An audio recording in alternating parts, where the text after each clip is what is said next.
Good morning my dear friends, कैसे भी बढ़िया, बहुत अच्छे। आई होप आप सभी बहुत अच्छे होंगे। और आज का जो नया पैटर्न है हमारा एसएससी एमटीएस, ठीक है, क्योंकि सीएचएसएल बनते हैं वो मत सोचिए कि वो बंद हो गया, क्योंकि फिलहाल आपका जस्ट नोटिफिकेशन आया है एमटीएस का।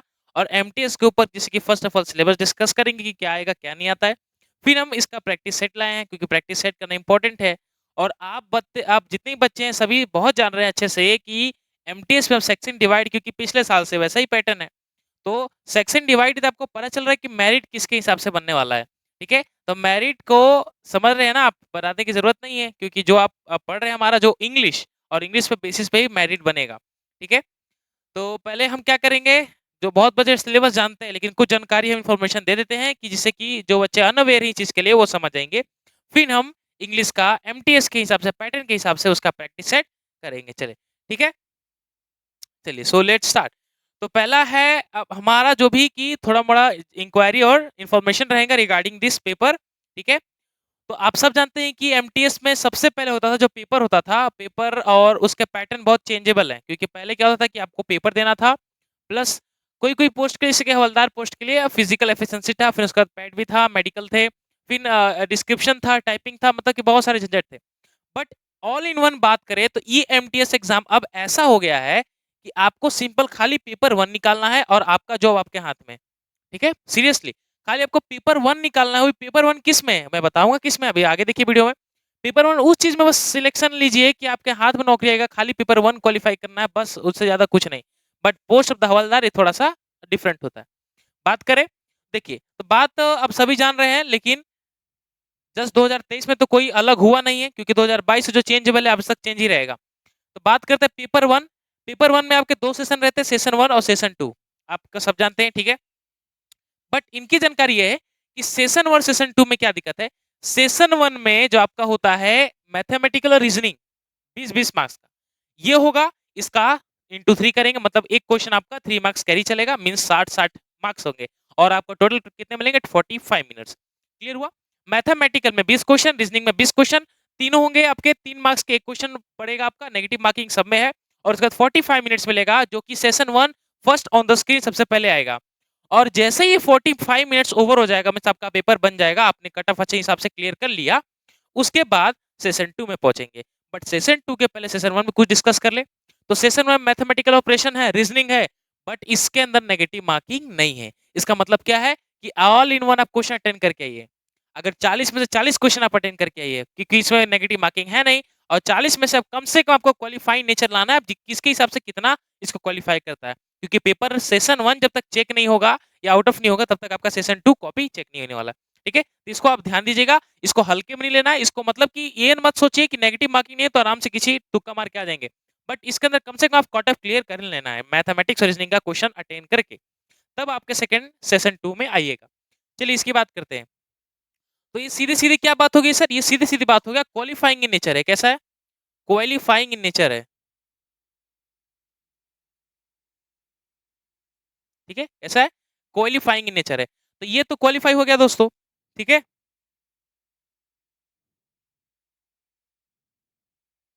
ये क्वालिफाइंग नेचर हो गया। इसका मतलब क्या है, मिनिमम कट ऑफ क्लियर करना है सेशन वन में। बात करें सेशन टू में, तो सेशन टू में जैसे एंट्री मारिएगा, अब यहाँ से आपके हाथ में जॉब आने का सीक्वेंस चालू होता है। पहला जनरल अवेयरनेस और दूसरा इंग्लिश। तो जीके जीएस करंट अफेयर्स तो आने ही वाला है। मोस्ट इंपोर्टेंट है इंग्लिश, और इससे ज्यादा कैरी मार्क्स कहाँ कर रहा है, ये दोनों सेशन में। इसमें 20 क्वेश्चन, बट इसमें 25 क्वेश्चन, 5 क्वेश्चन मायने रखता है ना, ज्यादा आ रहे हैं। तो जनरल अवेयरनेस और इंग्लिश पे, और आपका जो कट ऑफ बनेगा, मेरिट बनेगा, वो किस सेशन टू से ही बनेगा। ठीक है, जितना भी कट ऑफ बनेंगे या मेरिट आपका जो बनेगा, जिससे हाथ में आपके जॉब आएंगे, वो मेरिट सेशन टू को देखते हुए बनेगा। इसका मतलब ये क्वालिफाइंग नेचर है, बट आपका कम से कम इसे मिनिमम मार्क्स आपको क्वालिफाई करना है। जैसे सेशन टू में आएगा तो 25-25 क्वेश्चन इंग्लिश के भी, जीके जीएस के भी।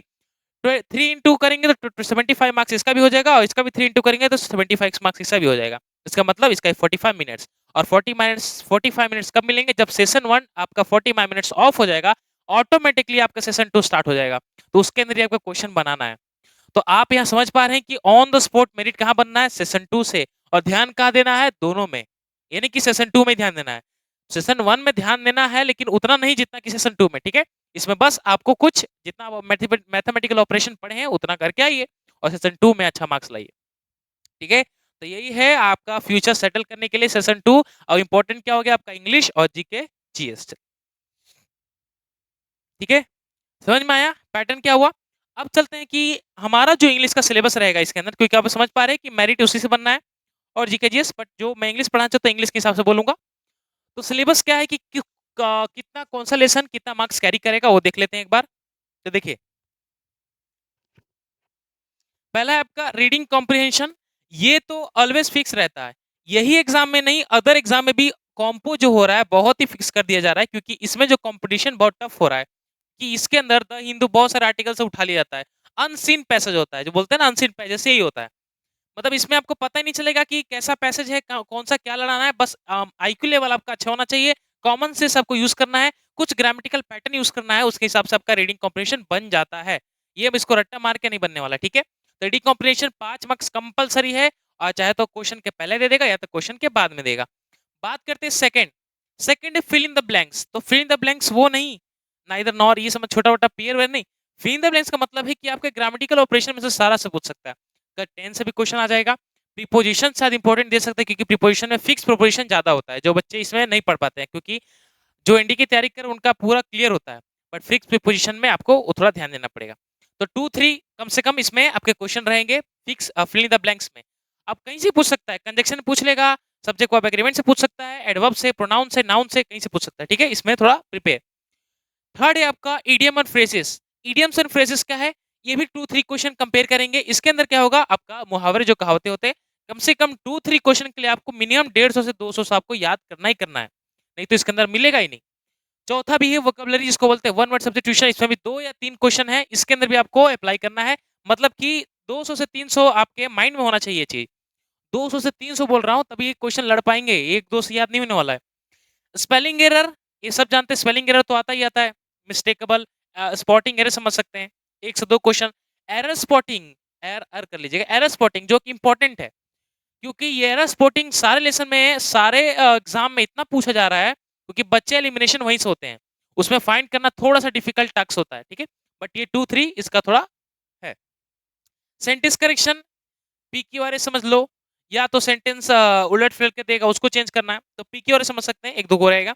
और साइनो एंटो जो हमेशा एग्जाम में पूछते हैं, 2 या 3 क्वेश्चन इस पर रहेंगे। तो मिनिमम आपको मिला के 20 क्वेश्चन में से ये सारे कंबाइन करके आएंगे, क्योंकि सॉरी 20 नहीं 25 क्वेश्चन का रहेगा आपका सीरीज, और 25 क्वेश्चन में आपको कहीं से भी कभी मार्क्स अच्छा नहीं के आना है, ठीक है। तो जीके जीएस में नहीं आएगा, लेकिन इससे अगर लाना, जीके जीएस में बेहतर ला सकते हो ला सकते हो, क्योंकि करंट अफेयर्स थोड़ा पीछे रह जाता है, बट इंग्लिश आपको कंपलसरी लेके आ जाना। और ये कब आएगा, जब आप प्रैक्टिस करेंगे। और प्रैक्टिस कहाँ से करेंगे, हमारे चैनल से। आ रहा है समझ में आपके बात। चलिए, तो अब चलते हैं सेट की तरफ। सेट पे ध्यान दीजिए, एक एक क्वेश्चन को अच्छे से देखना है, ठीक है, क्योंकि सेट प्रैक्टिस सेट इंपॉर्टेंट है ना आपके लिए, मॉक टेस्ट हम जो दे रहे हैं, जो बच्चे रिवीजन कर चुके हैं, ठीक है। चलिए,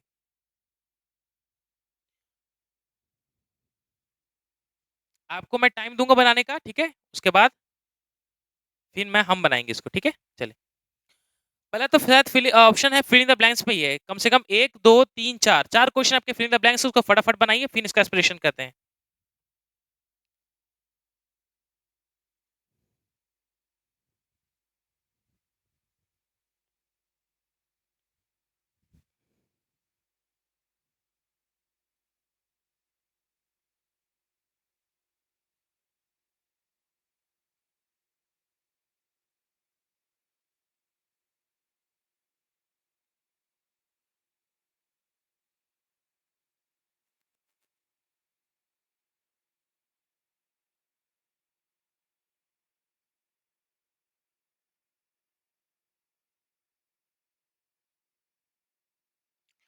चलिए, बन गया, आते देखते हैं। तो ये रहा आपका फिल इन द ब्लैंक्स। और fill in the blanks normal नहीं, सारे ग्रामेटिकल पैटर्न को यूज करके बनाया जाता है। कोई भी लेसन से उठा के दे देगा, ठीक है, वॉट एवर प्रीपोजिशन कोई भी अब कंसिस्ट करता है, ठीक है। तो पहला क्वेश्चन है, this box is blank heavy for you to lift. Option से पता करने की कौन से लेसन से पूछा गया है। इसमें वेरी दिया है, वेरी मच दिया है, मच दिया है, टू दिया है। तो अब मुझे आप लोग बताइए कि ये कहाँ पाया जाता है। प्रोनाउन में आपने पढ़ा है चीज नहीं, आपने नाउन में पढ़ा है चीज नहीं पढ़ा है, आपने या तो एडवर्ब में पढ़ा होगा या तो एडजेक्टिव में पढ़ा होगा, और मैंने एडवर्ब एडजेक्टिव अच्छे से क्लास कराया, उसके अंदर मैंने एडजेक्टिव में पढ़ा है चीज। तो ये लेसन है एडजेक्टिव का। देखो, एक एडजेक्टिव से पूछा गया है, क्लियर हो रहा है बात। ये एडजेक्टिव का सवाल है। अब देखते हैं कैसे बनेगा। तो पहला ऑप्शन है सवाल क्या है कि this box is blank heavy for you to lift. ये जो सामान है, ये बॉक्स है, ये आपके लिए बहुत हैवी उठाने के लिए, ठीक है, बट कैसा हैवी, ज्यादा हैवी, कम हैवी, ठीक है, तो उसी का ऑप्शन है प्रिपेयर करना है। पहला है वेरी, तो वेरी के बारे में अगर आप जानकारी रखते हैं तभी तो बना पाइएगा, वेरी के बारे में आप जानकारी रखते हैं तभी तो बना पाइएगा। तो बात करते हैं वेरी, वेरी क्यों नहीं होगा, क्योंकि वेरी जो होता है, वेरी जो होता है वो हमेशा हमेशा क्या होता है, पॉजिटिव, क्या बोलते हैं, पॉजिटिव, पॉजिटिव सेंटेंस के लिए यूज होता है, ठीक है। मतलब जब आप वेरी सैड बोलते हैं तो ग्रामेटिकल मिस्टेक होता है, वेरी हैप्पी बोला जाता है, तो मतलब हैप्पी जो है, हैप्पी तो एक नेगेटिव वर्ड है, तो इसके साथ तो वेरी तो आने वाला नहीं है, तो पहला ऑप्शन कट गया। दूसरा वेरी मच, वेरी तो नहीं आया, मच अगर बात करें सिंपल मच की, तो मच का होता है present participle, past participle, sorry, much जो होता है past participle means ED form चाहिए, और मच कंसिस्ट करता है कंपैरेटिव डिग्री, कौन सा कंपैरेटिव, कौन सा degree, comparative degree. Comparative degree का मतलब है कि आप ये लिख सकते हैं मच लार्जर, क्लियर हो रहा है, मच लार्जर, तो ये सही था आपका, बट आप ये नहीं लिख सकते मच लार्ज। आप मेरी बातों को समझ पा रहे हैं शायद। यहाँ पे मैंने मच यूज नहीं क्यों करूंगा कि मच हैवी है, अगर मच हैवियर होता तो सही।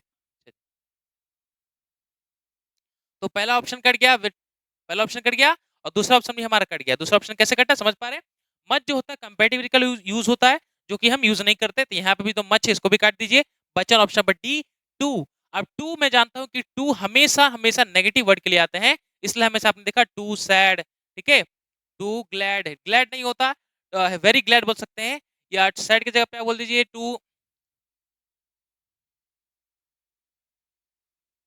इंसल्टिंग, ठीक है, क्लियर हुआ है। मतलब सिंपल टू होता है, नेगेटिव चीज के लिए होता है, और ये जो हैवी है, ये तो हैवी नेगेटिव सबको डिनोट कर रहा है, तो यहाँ पे सारे ऑप्शन कटेंगे और आ जाएगा ऑप्शन टू, क्लियर हुआ। चलिए, तो फर्स्ट क्वेश्चन हो गया, पता चल गया किस क्वेश्चन का था, एडजेक्टिव लेसन का, ठीक है। अब चलते हैं सेकंड क्वेश्चन पे। तो सेकंड क्वेश्चन पे ध्यान देते हैं, सबसे पहले क्या है, he and his friend work blank. अब एक क्वेश्चन मैं देखते ही पता कर लूंगा कि ये किस चीज का एडवर्ब का है, कैसे, कैसे एडवर्ब का है सर, तो बताते हैं कैसे है। देखिए, यहाँ पे जो बात हो रहा है, ब्लैंक जो ऑप्शन दिया हमें वर्क के बारे में डिस्क्राइब करने का दे रहा है। अब मुझे वो बताइए कि वर्क क्या है, वर्क एक वर्ब है, अब वर्ब का डिस्क्रिप्शन को क्या बोला जाता है, एडवर्ब, एडवर्ब को क्या बोला जाता है, an adverb is a word that qualifies a verb, उसी को बोलते हैं एडवर्ब। अब जो वर्ब को क्वालिफिकेशन करेगा, एडवर्ब करेगा, तो मुझे वो बताइए कि इसमें से हार्डली है, ओनली है, रिप्रेजेंटली है, सब में एलवाई लगा है, तो मैं पहचान सकता हूँ ना एडवर्ब का क्वेश्चन है। अब एडवर्ब का क्वेश्चन है, तो he and his friend work, work जो कर रहे हैं वो हार्ड करेंगे, हार्ड हार्ड करेंगे, नहीं करेंगे, क्यों नहीं करेंगे, क्योंकि हार्ड आपका एक नाउन है, और नाउन वर्ब का कभी क्वालिफिकेशन नहीं दिखाता है, प्रेजेंटली का कोई सेंस नहीं होता है, और ओनली बात करें, ओनली का भी कोई सेंस नहीं है, हार्डली, मतलब सेंस का मतलब है कि he and his word only, only क्या, कुछ काम करेंगे तब ना, इसका मतलब है he and his friend work hardly, जो भी काम करे वो हार्डली करें, मेहनत से काम कर रहे हैं, ठीक है। तो क्वेश्चन नंबर था ये सेकंड, जो एडवर्ब का क्वेश्चन था। थर्ड पे आइए, थर्ड देखते हैं, थर्ड क्या है, he will have to account blank strange behaviour. तो ये जो क्वेश्चन है प्रीपोजिशन का, कैसे प्रीपोजिशन का है, इसमें फोर है, इसमें फ्रॉम है, ऑफ है, विथ है, सारे प्रीपोजिशन का सवाल है। अब प्रीपोजिशन का सवाल है तो प्रीपोजिशन क्वेश्चन भी रहेगा। मैंने यहाँ पे दिया अकाउंट, जो अकाउंट है दोस्तों, ये है आपका फिक्स प्रीपोजिशन, कैसा है, फिक्स प्रीपोजिशन है, ठीक है। तो ये फिक्स प्रीपोजिशन अकाउंट के साथ क्या आता है, अकाउंट के साथ फोर आता है, ठीक है। तो ये आपको याद करना पड़ेगा, इसका ट्रिक नहीं है, तो फ्रॉम कट गया, ऑफ कट गया, या विथ कट गया, मतलब कि इसका मतलब है, जैसे कि बोलते हैं ना कि डाइड, डाइड के साथ फ्रॉम लगता है कब, आप जानते हैं, फिर डाइड के साथ एट लगता है कब, जानते हैं, डाइड के साथ इन लगता है कब, जानते हैं, उसी तरह बहुत सारे बनते हैं, equity to, different from, between them, समझ रहे हैं आप लोग, बहुत सारे बनता है। डाइड फ्रॉम क्या, died from drive from heart attack, died at क्या, died at accident, died at कोई आपका उससे कोई बीमारी से, चाहे डाइड इन एक्सीडेंट, क्लियर हो रहा है बात को। तो ये फिक्स पोजीशन है, तो इसको आपको याद ही करना पड़ेगा, क्योंकि इसका कोई एक्सेप्शन नहीं है, भले आपको कोई ट्रिक मिल सकता है याद करने का, ठीक है। इसके साथ अकाउंट के साथ फोर आता है, तो कभी भी आपने देखा सेंटेंस में अकाउंट के साथ फोर ही लिखा रहता है, तो फ्रॉम गया, ऑफ गया, विथ गया।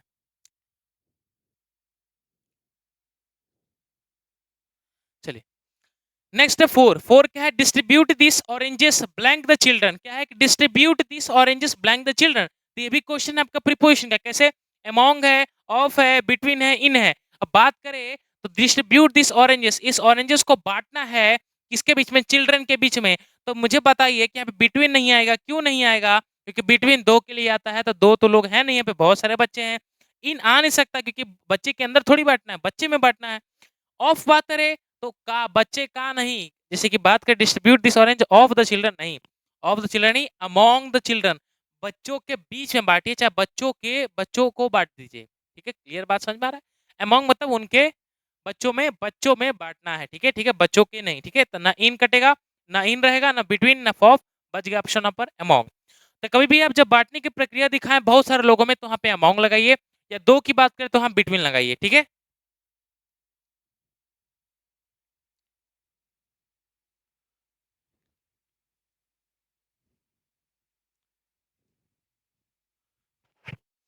चलिए नेक्स्ट है, choose the correct meaning of this idiom phrases. तो पहला क्वेश्चन नंबर 5 है, थोड़ा सा टाइम देते हैं, ये जो इडियम्स है इसको पढ़िए, और मैंने बताया कि इडियम्स कम से कम आपको 200 से 250 याद करना पड़ेगा, ठीक है, ये मत सोचिए कि एक दो प्रैक्टिस सेट से हो जाता है, ठीक है, बनाइए।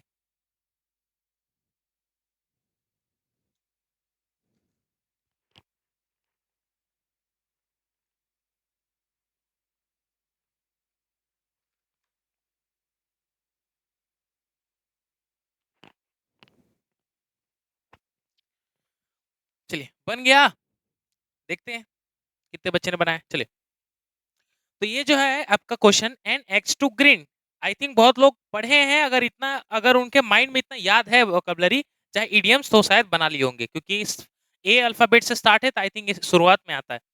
बात करें जो एन एक्स टू ग्रीन है, इसका मतलब होता है दोस्तों, इसका मतलब होता है जो ऐसा व्यक्ति जिसके अंदर स्वार्थ भरा हुआ है, ठीक है, स्वार्थ से भरा हुआ व्यक्ति को बोलते हैं एन एक्स टू ग्रीन। अब मैंने कैसे याद किया था वही बता देते हैं। तो एन एक्स टू ग्रीन जो लिखा था मैंने, यहाँ पे मैं लिख देता हूँ वापस, एन एक्स टू ग्रीन, ठीक है, यहाँ पे मैंने लिख दिया। मैंने याद कैसे किया था, मैंने याद किया था एक्स को अलग किया था और ग्रीन को अलग किया था। मैंने एक्स से याद किया था कुल्हाड़ी, ठीक है, कुल्हाड़ी, और ग्रीन से याद किया था ये जो गोल सा होता है, और जिसपे हम लोग, जिसपे पजाए जाते हैं ना, आपके कोई भी मेटल पीस होता है ना, इसको शार्प करने के लिए जो पजाते हैं वो, तो ग्रिंड हो गया, ग्राइंडर समझते हैं ना। तो मैंने कैसे याद किया था, ये जो एक्स है इसको ग्रिंड पे शार्प किया जा रहा है, शार्प मतलब पजाया जा रहा है। अब पजाया क्यों जाएगा, आदमी क्यों पजा रहा है, कोई चीज काम करने के लिए। तो मैंने इसको याद किया था कि ये जो कुल्हाड़ी है जो ग्रिंड पे पजाया जा रहा है, वो किसी व्यक्ति को मारने के लिए किया जा रहा है। और व्यक्ति को मारेगा क्यों, क्योंकि उससे कुछ फायदा हो रहा है तभी मारेगा उस व्यक्ति को, या उसके लिए पैसे मिले होंगे। तो सेल्फिश है उसके अंदर, स्वार्थ से भरा हुआ व्यक्ति है। तो उसी मैंने याद किया था, an next of to grind का मतलब होता है कुल्हाड़ी पजाना। कुल्हाड़ी क्यों पजाना, किसी को मारना, और मारना क्यों, क्योंकि उसको मारने के लिए कुछ पैसे मिले होंगे। तो जो ऐसा व्यक्ति जो कि लालची से भरा हुआ है, लालच के लिए कुछ भी कर सकता है, उसी को बोलते हैं, इसका मतलब option number b, to have selfish motive. Clear हुआ। वेरी अनफ्लाइंड हॉस्टाइल नहीं होता, बंदी बना के नहीं रखना, ना ऑब्सेशन में नहीं रहना, ना कोई प्रभाव, ठीक है, प्रभाव मतलब कि टू हैव एन इफेक्ट, कोई प्रभाव नहीं, ठीक है। तो ऑप्शन नंबर बी हो गया एलिमिनेशन, ठीक है, क्लियर हुआ, सिंपल। चलिए नेक्स्ट चलते हैं स्लाइड। चलिए ये भी है, इसके टाइम देते हैं 6 क्वेश्चन, इसको फटाफट करिए, फिर वर्ण सब्स्टिट्यूशन पे बढ़ेंगे।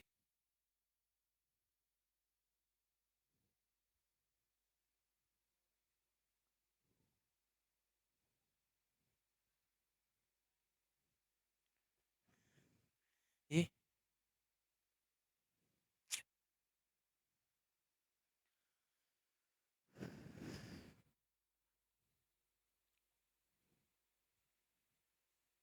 चलिए बन गया क्वेश्चन, देखते हैं। तो क्वेश्चन नंबर 6 है, टू हैव इन इफेक्ट। ये पहला ही क्वेश्चन मिल गया आपको, टू हैव इन इफेक्ट, ये प्रभाव। अब टू हैव इन इफेक्ट का मतलब क्या होता है, suffer the most, to be at the highest point. Effect नहीं होगा, सॉरी, यहाँ पे अपेक्ष होगा, ठीक है, इफेक्ट नहीं कर लीजिएगा, अपेक्ष कर लीजिएगा, ए पी ई एक्स, ठीक है, अपेक्ष, मिस्टेक, टाइपिंग मिस्टेक था। टू हैव एन अपेक्ष होता है। अब इसका मतलब पहले क्या है, पहला to have doubt, behaviour, behave dishonestly, to be at the highest point, suffer the most. तो ऑप्शन नंबर हो जाएगा to be at the highest point. तो बताते हैं इसका मीनिंग क्या होता है। टू हैव एन अपेक्ष का मतलब होता है शिखर पर होना, चाहे सफलता का जो ऊंचाई आदमी पा लेता है, शिखर, शिखर पर होना, ठीक है, शिखर पर मतलब कि कोई हाईएस्ट पॉइंट पे होना, माउंटेन पे, चाहे आप सफलता की चोटी पे आप मतलब कि सक्सेस पे आप सबसे ऊंचे स्थल पे हैं, उसी को बोलते हैं एट द हाईएस्ट पॉइंट। या किसी चीज के ऊपर होना, मतलब हाईएस्ट पहाड़ के ऊपर होना, उसी को बोलते हैं टू हैव एन अपेक्स। ठीक है, एक्स कर लीजिएगा ये।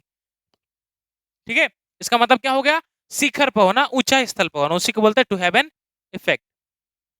चलिए नेक्स्ट है, तो ये ऑप्शन है सफर दमस का मतलब होता है कोई, आप सफर दमस का मतलब होता है कोई परेशानी से जूझना, जो कोई काम करते हैं उसका जूझ रहे अंतिम भुगतना उस चीज का अंजाम। बिहेव डिसऑनेस्टली समझते हैं आप, किसी से बुरा बर्ताव करना। और टू डाउट, डॉट नहीं होता, डाउट होता है, मतलब संदेह में रहना। चलिए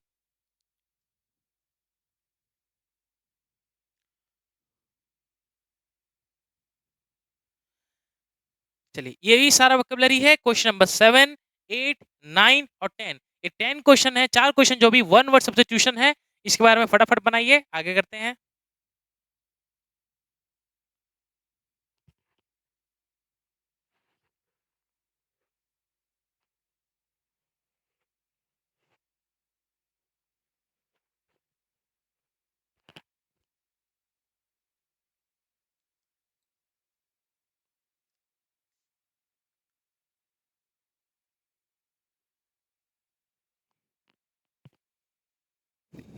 चलिए बन गया क्वेश्चन, चलो देखते हैं। तो पहला है to medical examination of dead body. तो बहुत ही सिंपल क्वेश्चन है, आई थिंक सब बना लिए होंगे। क्या है, to medical examination of a dead body. तो जो डेड बॉडी का एग्जामिनेशन जहाँ होता है, मतलब एग्जामिनेशन मतलब कि परीक्षा नहीं, वो मुर्दे परीक्षा थोड़ी देंगे। डेड बॉडी का जो परीक्षण होता है जहाँ पे, उस जगह को क्या बोलते हैं, पीडेंट, रिफ्यूजी, पोस्टमार्टम या स्टेल, बताइए। उस जगह को तो मैं जानता हूँ मुर्दा घर बोलते हैं, जिसको मॉर्टम बोलते हैं, बट वो नहीं है। उस काम को क्या बोला जाता है, तो काम को बोलता है पीडेंट। पीडेंट का कोई वर्क ही नहीं, पीडेंट नहीं, पेडेंट पेडिशन हो सकता है, जो आदमी वॉकिंग करता है फुटपाथ पे। रिफ्यूजी जिसको बोलते हैं शरणार्थी। शरणार्थी का मतलब कि जो कैंप बना के जो बेघर हो गए उनको बोलते हैं रिफ्यूजीज। रिफ्यूजीज थोड़ी होगा। पोस्टमार्टम, सभी आंसर सही होगा, 90% बच्चे लोग पोस्टमार्टम दिए होंगे, बिल्कुल सही है। स्टेल का मतलब होता है बासी। तो पोस्टमार्टम समझ गए, इसलिए आपने कहीं भी देखा लिखा रहता है पोस्टमार्टम होने जा रहा है, इसका मतलब क्या है, डेड बॉडी का एग्जामिनेशन होने जा रहा है। Question number 8, the study of coins and medals. वाह, ये बहुत ही क्वेश्चन अच्छा है। ये एसएसटी का क्वेश्चन जो 10th में पूछा जाता था पहले। पहले मतलब क्या, 10th में ही आता है, आप जब हिस्ट्री पढ़ रहे थे उसके अंदर। The study of coins, medal और कॉइन्स की जो स्टडी करते हैं उसको क्या बोलते हैं। जैसे कि हिस्ट्री का कोई स्टडी करता है उसको क्या बोलते हैं, हिस्टोरिकन। जैसे कि बॉटनी का कोई स्टडी करता है उसको क्या बोलते हैं, बॉटनिस्ट। या जूलॉजी का जो स्टडी करता है जूलॉजिस्ट। वैसे ही जो कॉइन्स और मेडल का स्टडी करता है उसको क्या बोलते हैं, नर्सरी। नर्सरी क्यों बोलेंगे। और नर्सरी बच्चे वो मत समझना कि जो बच्चे वन एलकेजी छोटे छोटे बच्चे होते हैं वो नर्सरी में पढ़ने वाले। ये नर्सरी का मतलब है पेड़ पौधे, छोटे मोटे गाछ होते हैं, वह नर्सरी बोलते हैं, जहाँ रखे जाते हैं इसको संभाल के। मैटनी, मैटनी वर्ड होता है जिसका मतलब होता है दोपहर का पिक्चर। जैसे कि पिक्चर 3 टाइम चलता है, सुबह का, फिर दोपहर का चलता है, फिर रात का 9 से 12 वाला पिक्चर। तो जो दोपहर का होता है मैटनी उसको बोलते हैं, जो आफ्टरनून में जो पिक्चर चला जाता है सिनेमा हॉल में। ठीक है, मैट्रिसाइड का मतलब होता है, ये नहीं बताऊं क्योंकि इसके अंदर नेक्स्ट क्वेश्चन यही है शायद, तो ये नहीं बताऊंगा मैं इसके आगे नेक्स्ट क्वेश्चन बताऊंगा इस चीज के बारे में। न्यूमिस्मेटिक क्या हो गया, न्यूमिस्मेटिक्स। तो न्यू से याद करिएगा नंबर, मैटिक्स के याद करिएगा स्टडी। क्या, न्यूमिस से याद करिएगा नंबर, नंबर मतलब के कॉइन्स मेडल्स है सारे आपके नंबर ही हैं। तो न्यूमिस्मेटिक्स का मतलब होता है study of the coins and medals. ये अभी वन सब्स्टिट्यूशन, कम से कम इसमें भी आपको 200 से 250 क्वेश्चन याद करना ही पड़ेगा दोस्तों, तभी पकड़ाएगा। ठीक है, सीरियसली बोल रहा हूं मैं। अच्छा 9 क्वेश्चन पे आते हैं, आगे करें।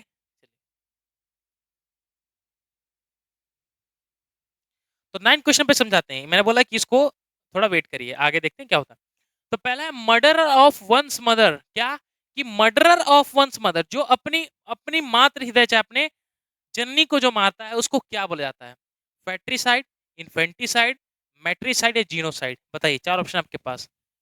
पहला है आपका फ्रेट्रिसाइड, इन्फेंटिसाइड। अब बहुत बच्चे हिंट समझ गए हो कि ऑप्शन नंबर सर बी होने वाला, क्योंकि आपने इसके बारे में बोला ही नहीं। ठीक है, तो ऑप्शन नंबर बी बिल्कुल सही है सर। दोस्तों, क्योंकि जो मदर ऑफ वंस किलिंग, जो व्यक्ति अपने अपने ही मदर को मारता है उसी को बोला जाता है, मारना मतलब कि पूरा किल करना, उसी को बोलते हैं मैट्रिसाइड।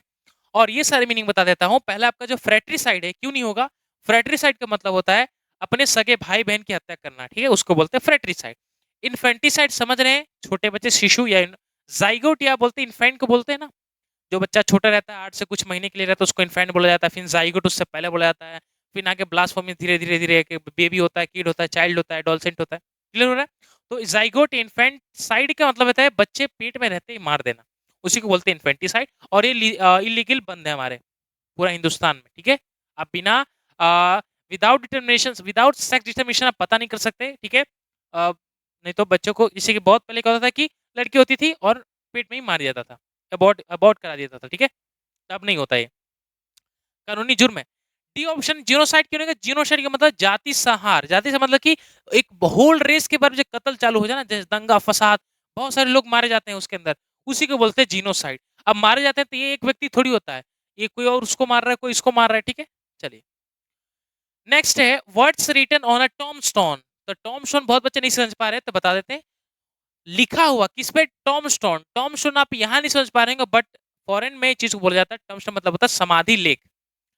जो आदमी मर जाता है उसका जो लेख बनाया जाता है, क्योंकि यहाँ पे तो सबका रिलीजन अलग अलग फैसला है। जैसे मुस्लिम कम्युनिटी में दफनाया जाता है, हिंदू कम्युनिटी में जलाया जाता है, अंतिम संस्कार किया जाता है। और फॉरेन में क्या होता है, फॉरेन पॉलिसी क्रिश्चियन लोग होते हो वो खाली उनका ताबूत बना देते हैं। ताबूत को ही बोलते हैं टॉमस्टोन। क्लियर हो रहा है? ताबूत को ही बोलते हैं टॉमस्टोन। और टॉमस्टोन पे जो वर्ड लिखा रहता है उसको क्या बोला जाता है? तो पहले आपका एफिटैप, दूसरा एफिथेट, फिर ना डिपोनेंट और डी क्राई। डी क्राई कोई मतलब नहीं। डिपोनेंट का होता है जो अदालत में साक्ष्य देने वाला व्यक्ति होता है। एफिटेप और एफिथेट है, ये दोनों में कंफ्यूजन है, यही दोनों में आंसर है। तो बताते हैं इसका ऑप्शन नंबर होगा ए, एपिटेप। एपिथेट क्यों नहीं होगा? कि एपिथेट का मतलब होता है एडजेक्टिव का डिस्क्रिमिनेशन करना, ठीक है? उसका मतलब होता है एपिथेट। और एपिटेप क्या हो गया आपका? Word written on the tombstone, समाधि लेख पे जो लिखा रहता है उसी को बोलते हैं एपिटेप। क्लियर हुआ? चलिए नेक्स्ट।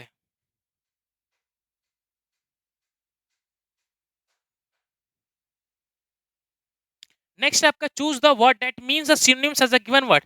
ये जो दो क्वेश्चन है आपके 11 12 सिनोनिम्स पे डिपेंड है, इसको फटाफट आप बनाइए और आगे फिर करते हैं। चलिए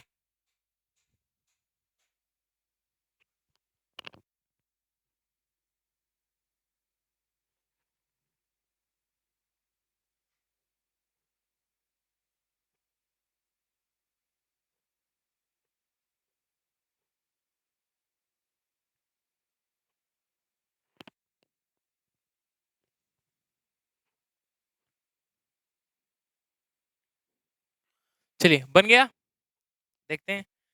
तो वर्ड है आपका सबसे पहले कि choose the correct means that means synonyms as the given word.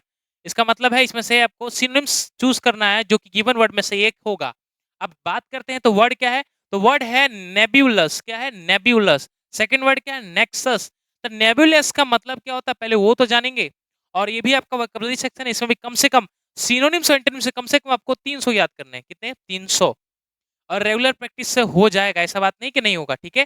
फालतू का हम बकवास नहीं करें, 300 आप याद कर लीजिएगा। गारंटी देता हूं कि कोई ना कोई एग्जाम में अच्छे खासा आपका फंसेगा, लड़ जाएगा, ठीक है? तो पहला नेबुलस। नेबुलस का मतलब होता है नॉट क्लियर, ठीक है? जो बिल्कुल साफ ना हो, जिसको बोलते हैं नॉट क्लियर, जो कि क्लियर ना हो, इसका मतलब ये हो गया। अब बताएंगे इसको मैंने याद कैसे किया था, आप कैसे याद करेंगे? तो पहला तो नेबुलस का मतलब नॉट क्लियर है। अब इसका सिनोनिम ढूंढना है, मतलब कि जैसे ही जो नहीं दिखता है वैसा ही हमको वर्ड ढूंढना है। चलिए, तो पहला है वैग। वैग का मतलब ही होता है कि नॉट क्लियर, ठीक है? वैग का मतलब ये होता है धुंधला दिखना, साफ नहीं दिखना। तो ऑप्शन नंबर तो यही सही हो गया। आगे देखते हैं। क्लियर। क्लियर तो एंटोनिम्स हो जाएगा। लॉजिकल। लॉजिकल मतलब कि लॉजिक दिखना, जिसे बोल सकते हैं कि अच्छी तरह से नहीं दिखना। अच्छी तरह से दिखना, नहीं दिखना बोल रहे, अच्छी तरह से दिखना। और अबेंडेंस का मतलब होता है बहुत सारे, प्रचुर मात्रा में।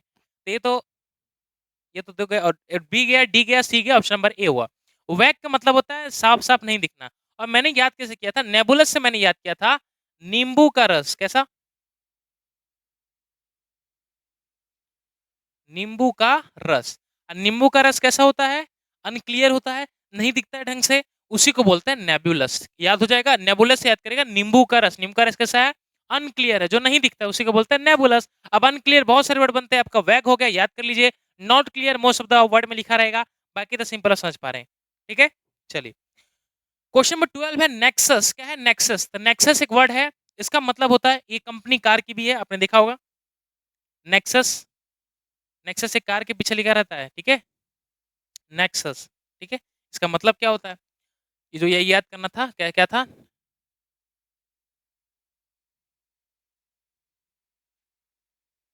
नींबू का रस। नेक्सस का मतलब होता है कनेक्शन। क्या होता है? कनेक्शन। इनडायरेक्टली मैंने लिख भी दिया। कनेक्शन मतलब संबंध होना। क्या? संबंध। और नेक्सस क्या? दो चीज को जुड़ना है, बहुत सारी चीज को जोड़ना, एकत्रित करना, डिटैचमेंट नहीं, कॉम्बिनेशन करना आपका हो गया। फिर ये हो गया कनेक्शन करना, उसी को बोलते हैं नेक्सस। और नेक्सस से मैंने याद किया था, नेक्सस गाड़ी है जो बहुत सारे गाड़ी कंपनी को कंबाइन करके रखती है, मैंने ऐसे याद किया था। तो डिटैचमेंट मतलब होता है अलग करना, है तो एंटोनिम्स हो गया। और स्टबर्न मतलब होता है जिद्दी व्यक्ति, ठीक है, ये भी नहीं होगा। कनेक्शन होगा कि कनेक्शन मैंने ऑलरेडी लिखा है। और प्रेस का मतलब होता है किसी का तारीफ करना, किसी को सेलिब्रेट करना, ठीक है। Next 30 question.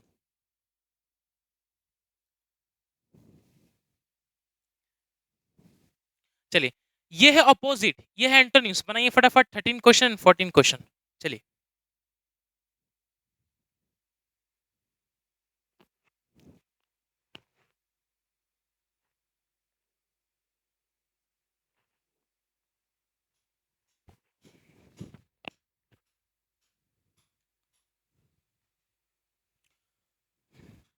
बन गया क्वेश्चन। चलो देखते हैं। तो है आपका अपोजिट, पहला है क्वेल और दूसरा लुनेटिक। तो क्वेल, क्वेल का मतलब क्या होता है? क्वेल का मतलब होता है दोस्तों शांत, शांत करना। क्या करना? शांत करना या भगा देना, ठीक है। शांत करना या इतना ही लिखिए, शांत करना मतलब भगा देना। अब भगा देना मतलब कि उसी से रफा दफा निकलवा देना। तो पहला वर्ड है एग्रवेट। एग्रवेट का मतलब नहीं होता है, एग्रवेट इसका सिनोनिम्स है, ठीक है। हाँ, काम, काम का मतलब होता है शांत, शांत भी इसका सिनोनिम्स है। काम मतलब शांत, क्वेल मतलब भी शांत, नहीं होगा।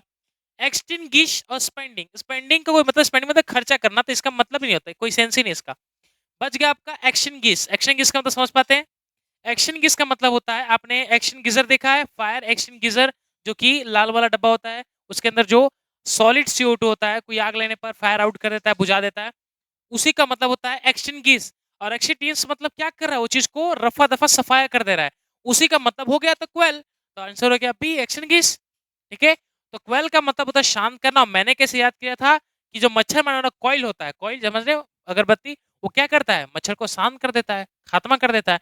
तो क्वेल से बात किया था कॉइल, मॉस्किटो कॉइल। और मॉस्किटो कॉइल का क्या काम है? शांत करना। और शांत करने का क्या काम है? एक्सटिंग्विश, ठीक है, रफा दफा कर देना। चलिए, ये शांत करना और ये है रफा दफा करना, अपोजिट मिल गया हमें। चलिए, नेक्स्ट है लुनेटिक। लुनेटिक का मतलब होता है सिंपल, इसका मतलब होता है पागल व्यक्ति, ठीक है। पागल व्यक्ति, चाहे पागल बोल सकते हैं, पागल का और होता है इंसेन होता है, फिर आप बोल सकते हैं मेंटल हो सकता है, बहुत सारा पागल का मीनिंग होता है। तो लुनेटिक का मतलब होता है पागल, ठीक है, सिनोनिम से। अब इसका सिनोनिम सुनते हैं। पहले रीन, रून का मतलब समझ पा रहे हैं? रीढ़। तो रीढ़ से कोई मतलब ही नहीं इसका। क्लेवर, क्लेवर मतलब होता है चालाक। तो चालाक तो मतलब क्या? ऑपोजिट है ना। हाँ, बिल्कुल सही है। यहाँ पे जब पागल होगा और क्लेवर होगा तभी तो चालाक होगा। चलिए, इंसेन का मतलब भी पागल ही होता है, ठीक है। इंसेन का मतलब भी पागल ही होता है, तो ये हटा दीजिए। और इस इनएक्सपीरियंस मतलब होता है जो कि बंदा एक्सपीरियंस नहीं कोई भी फील्ड में, बोलते हैं ना कि अभी नौसिखिया व्यक्ति है, तो नौसिखिया मतलब पागल। और लुनेटिक से मैंने याद किया था, लूना लेने वाले कैसे होते हैं? सब पागल होते हैं। एक्सेल 100, लूना लेने वाले कैसे पागल होते हैं? लुनेटिक से याद करना था, पागल मीन्स मेंटल। और मेंटल का अपोजिट क्लेवर, चतुराई, जिसको बोलते हैं क्लेवर। चलिए, नेक्स्ट क्वेश्चन आएगा आपका स्पॉटिंग द एरर। और ये क्वेश्चन कहीं से भी रह सकता है, या वेदर इट इज एडवर्ब से रह सकता है, प्रीपोजिशन से हो सकता है, प्रोनाउंस हो सकता है, नाउंस हो सकता है, कहीं से पूछा सकता है, ठीक है। तो इसको बनाएंगे। चलिए, तो 15 क्वेश्चन देखिए। पहला क्वेश्चन है, may parents obtain many information about the child's last night, ठीक है, चाइल्ड्स लास्ट नाइट, यहाँ पे लास्ट नाइट कर लीजिएगा, ठीक है, लास्ट नाइट। तो बात करें यहाँ पे एरर की, एरर मुझे देखते ही मिल गया, जो बच्चे नाउन पढ़े हैं वो एरर इसके अंदर ढूंढेंगे। और एरर ऑप्शन नंबर 2 में ही है। क्यों है? क्यों है? क्योंकि सर, जो इंफॉर्मेशन होता है वो एक सिंगुलर वर्ड होता है। कैसा होता है? सिंगुलर होता है। सूचना जिसको बोलते हैं वो एक सिंगुलर वर्ड होता है। और इंफॉर्मेशन कभी प्लूरल नहीं बनता है, इसलिए इंफॉर्मेशन से नहीं करना चाहिए कभी। जैसे कि फर्नीचर, फर्नीचर एक सिंगुलर वर्ड है, इसलिए कभी दुकान पे फर्नीचर ही लिखा रहता है। ये नहीं कि बहुत सारे फर्नीचर लोग रखते हैं तो फर्नीचर्स हो जाता है। आ रहा है समझ में? तो furnitures, information, advices, poetry, scenery, bakery, Stag, ये जितने सारे वर्ड हैं सब सिंगुलर है और इनके बाद कभी आप प्लूरल नहीं बना सकते। तो मैनी इन्फॉर्मेशंस नहीं होता है, मैनी इन्फॉर्मेशन होता है। मैनी पहले ही लग गया ना तो बहुत सारे तो ऐसे ही बता दिए थे, इन्फॉर्मेशन करने की क्या जरूरत थी। चलिए 16 क्वेश्चन देखेंगे। This is the same girl who you met yesterday in the institute. क्या option, this is the same girl who you met, this is the same. मैंने एक ऑप्शन देख लिया, ये जो क्वेश्चन है प्रोनाउन का है। प्रोनाउन का क्यों है कि जो द सेम आता है दोस्तों, द सेम के बाद हमेशा या एस का एस लगेगा या तो डेट लगेगा। एस कब लगता है, जब आगे आने वाला कोई वर्ब नहीं होता। डेट कब लगता है, जब आगे कोई वर्ब दिया हो। तो यहाँ पे द सेम के बाद हु का कोई काम नहीं था, हु काट दीजिए। हु की जगह पे क्या लिखेगा, हु की जगह पे डेट। क्लियर हुआ रहा बात। और डेट क्यों है, क्योंकि यहाँ पे मैट पहले से था, मतलब वर्ब हमें प्रेजेंट था, वर्ब के हिसाब से डेट लग गया। क्लियर हुआ। तो ऑप्शन नंबर सेकंड में भी इसके अंदर एरर था। चलिए क्वेश्चन नंबर 70 समझते हैं। द थ्री लास्ट चैप्टर, ये पहले एरर मिल गया, आगे पढ़ लेते हैं। Of this book are very interesting. The three last chapter कहीं देखा आपने, मतलब कभी बोला जाता है कि द फोर लास्ट चैप्टर, या ऐसा बोला है कि द लास्ट फोर चैप्टर। दोनों में डिफरेंस है। आपने कभी सुना है कि द टू, अच्छा कभी आपने सुना है कि the the second first to rank, ऐसा सुना है आपने? वैसे बोलते हैं ना कि द फर्स्ट सेकंड रैंक, ऐसा सुना है आपने? या द सेकंड रैंक, अरे आपने चीज सुना है? कार्डिनल ऑर्डिनल ऑब्जेक्ट का ये जो सवाल है वो है। इसका मतलब क्या होता है कि पहले जो होता है न्यूमेरिटिक नहीं होता, पहले जो न्यूमेरिकल नहीं होता, पहले होता है कार्डिनल, जिसको ऑर्डिनल बोलते हैं। इसका मतलब होता है द फर्स्ट टू चैप्टर बोलते हैं, ना कि द टू फर्स्ट चैप्टर बोलते हैं। क्लियर हो रहा है बात को? जो यहाँ पे लिखा है द थ्री लास्ट चैप्टर लिखा है, बट यहाँ पे इसका पोजीशन कैसा होना चाहिए, द लास्ट थ्री चैप्टर होना चाहिए। आ रहा है समझ में? जो ये क्वेश्चन है एडजेक्टिव का, जब एडजेक्टिव में पढ़ लोगे तो आपको समझ में आएगा। ये लास्ट टॉपिक है एडजेक्टिव का, जिसके अंदर पता चलेगा कि कार्डिनल और न्यूमेरिकल में कब किसका पोजीशन कहाँ लगता है। क्लियर है? तो ये हो जाएगा द लास्ट थ्री चैप्टर, ना कि द थ्री लास्ट चैप्टर। ठीक है, क्वेश्चन नंबर 18 आ जाइए। He is smart enough to get selected for the prestigious assignment. He is smart enough, अच्छा ये रहा ऑप्शन, स्मार्ट, स्मार्ट फिर इनफ दिले है। ठीक है, अब मुझे आप लोग बताइए कि मैंने एडजेक्टिव पढ़ाया है, एडजेक्टिव पढ़ाया हाँ या ना? पढ़ाया है। और उसके बाद मैंने एडवर्ब भी पढ़ाया है। तो मैंने बताया कि सर इनफ के बाद जो आने वाला आगे वर्ड होगा वो क्या होगा, और इनफ के पहले जो आने वाला वर्ड होगा वो क्या होगा। इनफ के बाद जो होता है वो नाउन आता है, क्या होता है, नाउन। और इनफ के पहले जो आता है क्या होता है, एडजेक्टिव। क्लियर हो रहा है बात को? और जो यहाँ पे इनफ हुआ, इनफ के पहले क्या यूज किया जाएगा, स्मार्ट। तो स्मार्ट नाउन है कि एडजेक्टिव है? एडजेक्टिव है, तो कोई दिक्कत नहीं, ऑप्शन नंबर 4 नॉन इंडर। क्लियर हुआ बात को? तो इनफ के बाद हमेशा नाउन आएगा, ठीक है, और इनफ के पहले हमेशा एडजेक्टिव आएगा। क्लियर हुआ? तो यहाँ पे जाएगा ही स्मार्ट इनफ, इनफ स्मार्ट नहीं। ठीक है, चलिए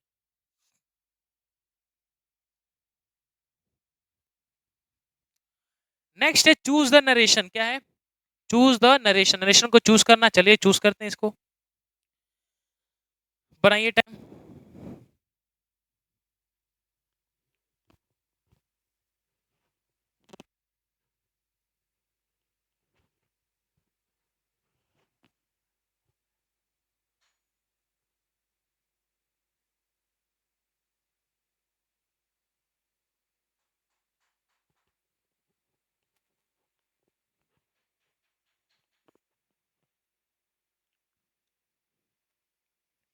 चलिए बन गया क्वेश्चन, देखते हैं। चूज द नरेशन है, चूज द करेक्ट नरेशन। तो पहला क्वेश्चन है Jitendra, Jitendra said to the principal may I change history in the place of economics. Jitendra principal से, अध्यापक से क्या कहता है कि सर क्या मैं हिस्ट्री की जगह पे इकोनॉमिक्स चेंज कर सकता हूँ। चलिए देखते हैं। तो ये बोला गया जितेंद्र किसको, प्रिंसिपल को। अब यही बात जो प्रिंसिपल है किसी और को बोलेगा तो कैसे बोलेगा, ऐसे बोलेगा। जितेंद्र सीड लिखा है तो पहले गलती मार दीजिए, चाहे बोला भी होगा तो सेट लिखा होगा, तो सेट के हिसाब से तो सेट टू का सेट टू रहने वाला है नहीं, तो पहला गलती यही हो गया। फिर ये जीत लिखा है जितेंद्र आक्स टू द लिखल है, तो आक्स के बाद टू कब से लगने लगा है, डायरेक्टली काट दीजिए। फिर लिखा है जितेंद्र आक्स द प्रिंसिपल, यहाँ तक सही है। चलो आगे देखते हैं। जितेंद्र आक्स द प्रिंसिपल, क्या इफ क्यों लगा, समझ पा रहे हैं? इफ इसलिए लगा कि यहाँ पे हम लोग क्वेश्चन अराइज कर रहे हैं। क्या कर रहे हैं? क्वेश्चन अराइज कर रहे हैं। इसका मतलब है इसका इंट्रोगेटिव सवाल है, इसलिए इफ लगता है या तो वेदर लगता है। अब इफ लगा है, इफ के बाद मे आई बोला गया था, आई किसके हिसाब से चेंज होगा? जितेंद्र के हिसाब से। तो जितेंद्र कौन है? ही है। मे का मे रहने दिया तो ये सबसे बड़ी गलती हो गया, क्योंकि हम नरेशन में हम बोले हुए चीज को पास्ट में लेके चले जाते हैं, तो मे का माइट होना चाहिए, जो कि है नहीं। ऑप्शन डी तो बिल्कुल सही हो जाए, क्योंकि यहाँ पे आप कोई गलत नहीं हो। क्यों गलती नहीं होगा? अब क्यों नहीं गलती? क्योंकि तीन ऑप्शन एलिमिनेशन हो ही गया। देख लेते हैं। तो यहाँ पे लिखा Jitendra asked the principal. Jitendra principal से पूछा, क्या पूछा? कि वो क्या वो हिस्ट्री को इकोनॉमिक्स की जगह पे चेंज कर सकता था। ठीक है, क्लियर हुआ? पास में चला गया, तो मे का माइट हो गया। ये बिल्कुल सही है। आया समझ में? चलिए नेक्स्ट स्टेप का वॉइस देख लेते हैं। वॉइस इसके बाद शायद कॉम्प्रिहेंशन है, लास्ट में पूछा गया है, बनाएंगे इसको बहुत बेहतरीन तरीके से। कॉम्प्रिहेंशन है चेंज द वॉइस, सॉरी हाँ वॉइस है। Shyam was doing mechanical work yesterday in garage. क्या श्याम वॉज डूइंग, श्याम क्या कर रहा था? वॉज डूइंग क्या कर रहा था? मैकेनिकल वर्क यस्टरडे, वो गैरेज में कर रहा था। अब इसका पैसिव देखते हैं। तो पैसिव मैकेनिकल वर्क। अब ये पहला मैंने बोला कि पूरा सेंटेंस पढ़ने की जरूरत ही नहीं है हमें। एक्टिव पैसिव में बिल्कुल नहीं पढ़ना सेंटेंस, खाली हेल्पिंग वर्ब पे ध्यान देना, जो कि हेल्पिंग वर्ब ये रहा। और हेल्पिंग वर्ब क्या है? वॉज के साथ आईएनजी। क्या है? वॉज के साथ आईएनजी। अभी जब भी इसको पैसिव में करेंगे तो क्या हो जाएगा? वॉज तो वॉज ही रहेगा दोस्तों, उसका कोई फर्क नहीं है। बट ये आईएनजी को हटाने के लिए बिंग लग जाता है। क्या लग जाता है? अब बिंग लग जाता है, और आने वाला जो वर्ब होगा वो वर्ब थ्री में चला जाएगा। देखते हैं। यहाँ पे मैकेनिकल वर्क सब में है, मैकेनिकल वर्क सब में है, मैकेनिकल वर्क इसमें भी, मैकेनिकल किसमें भी, चारों मैकेनिकल वर्क है। यहाँ पे वर है, एक काट दीजिए। यहाँ पे वॉस तीनों में है। यहाँ पे वॉस के साथ डन है, बिंग गायब है, काट दीजिए। यहाँ वॉस के साथ बिन है, काट दीजिए। Option number c. कैसे हुआ? तो ये हो गया mechanical work was being done yesterday by Shyam in garage. ठीक है, क्लियर हुआ? इसमें कुछ पैटर्न इधर हुआ होगा तो एक्टिव में चलता है, बट मेन ख्याल वहां पे रखना है। अब आ गए हैं क्वेश्चन और पूरे सेट का आखिरी पड़ाव, जिसको बोला जाता है कॉम्प्रिहेंशन। द कॉम्प्रिहेंशन क्या होता है? कि in the following passage some of the words have been deleted, read the passage carefully and select the correct answer for the given blank out of the four alternative. इसका मतलब क्या है? इसमें से कुछ ब्लैंक मिटा दिए गए हैं और चार ऑप्शन में से हमें ढूंढना है कि इसका सुटेबल ऑप्शन कौन सा होगा। चलिए तो पहले क्वेश्चन पढ़ते हैं, क्योंकि इसमें सबसे पहले हमें प्रायोरिटी किसको देना है? सवाल को। सवाल क्या कर रहा है? तीन ऑप्शन पे जाएंगे। तो सबसे पहले मैं इस चीज को रीड कर लेता हूँ अच्छे से। ठीक है, तो रीड करते हैं। क्या है कि many fruits and vegetables change as the ripen. For example, tomatoes, strawberries, and red bell peppers all changes from the green to red. Color is just one way along with the size, texture, and the small smell that you can tell if a fruit or vegetable is to be the harvested or eaten. Imagine a factory that strawberries into the plastic containers to be grocery stores across the country. It might be useful to have a machine that automatically and any green strawberries that were picked before they were ripe, or you might want a machine on the farm that automatically recognize strawberry by color and only picks the red ones to begin with. तो ये सारे passage का मतलब क्या निकला? तो मतलब ये निकला कि बात हो रही है यहाँ पे फ्रूट्स के बारे में। अब फ्रूट जब पकता है तो कैसे लगता है, कैसा दिखता है, फार्मिंग में कैसे पकाया जाता है, और मशीन के द्वारा कैसे इसको पैकिंग किया जाता है, बस इसके बारे में डिटेल है। अब यही डिटेल में कुछ कुछ वर्ड डिलीट हो गए हैं, और वही डिलीटेड वर्ड को हमको मिलाना है। तो पहले ऑप्शन पे चलते हैं। पहला ऑप्शन क्या है? कि many fruits and vegetables change. क्या है? Many fruits and vegetable change. क्या चेंज होता है? शॉपर, ट्रीफेड, सॉरी कहाँ गया, क्लोथ्स में, कलर में, शेप्स में, साइज में। तो जितने भी फ्रूट होते हैं वो क्या करते हैं? जब एज द रिपन, रिपन मतलब कि पक जाने के बाद किस में चेंज होता है? क्लोथ में चेंज होगा। क्लोथ का कोई मतलब ही नहीं है।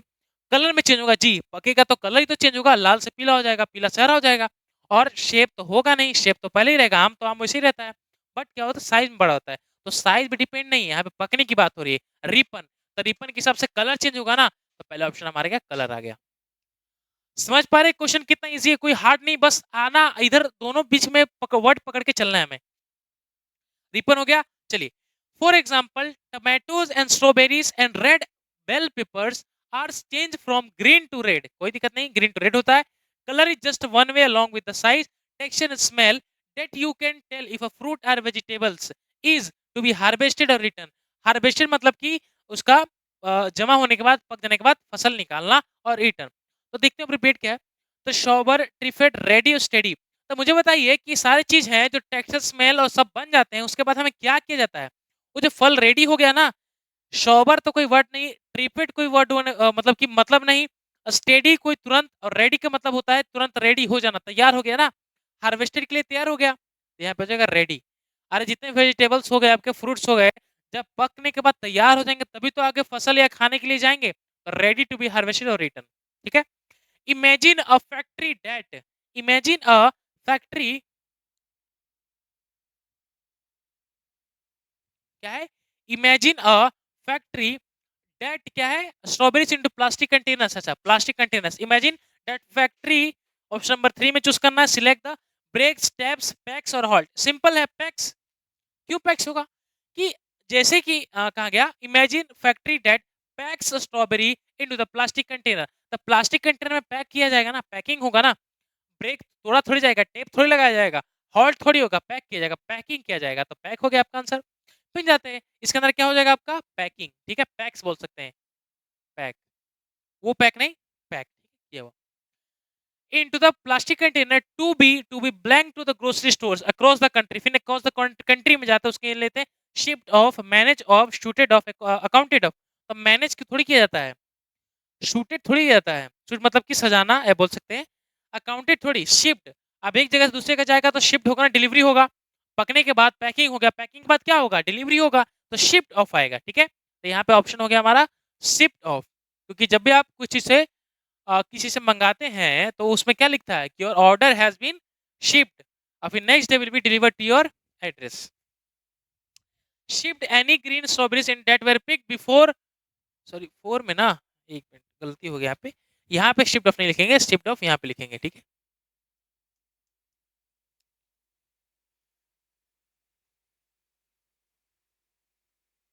शिफ्ट ऑफ, क्लियर हुआ। Shift off grocery across the country, it might be useful to have a machine that automatically, और मान सकते थे क्या कोई मशीन है जो कि अपने हिसाब से इस चीज को अरेंज करता है, तो अरेंज क्या करता है कि sustains, proceed, retains, reject, reject करेगा। अरे इंसान तो चीज को रिजेक्ट कर ही लेगा, क्योंकि उसके पास माइंड है, दिमाग लगा ले कि ये गलत है या पका नहीं है, बट मशीन जो क्या चाहेगा, मशीन को भी तो यही चाहिए, हमें ऐसा मशीन चाहिए जो कि जो कि जो ग्रीन स्ट्रॉबेरीज होंगे, जो ग्रीन स्ट्रॉबेरीज होंगे उसको क्या करे, रिजेक्ट कर दे। रिजेक्ट मतलब कि उस लाइन से या उस चीज से निकाल दे कि आने वाले कंज्यूमर के पास अच्छा स्ट्रॉबेरीज पहुंचे, फ्रूट पहुंचे, तो रिजेक्ट करेगा, वैसा मशीन चाहिए। ठीक है, strawberries that were picked before there were ripe, मतलब कि वो चीज को पकड़ ले पकने से पहले। ठीक है, और you might want a machine, या तो ऐसा मशीन चाहिए on the farm that automatically recognize strawberries by colour and only picks the red ones to begin with. तो वैसा पहला कैसा मशीन चाहिए, ऐसा मशीन जो कि ऑटोमेटिकली कच्चे चीज को निकाल दे, या तो वैसा मशीन चाहिए हमें जो कि क्या करता है, जो फार्म में चाहिए, जो कि पहले से रिकॉग्नाइज कर ले कि कलर कैसा हुआ इसका, इसका शेप में चेंज हुआ कि नहीं हुआ, तो क्या करेगा,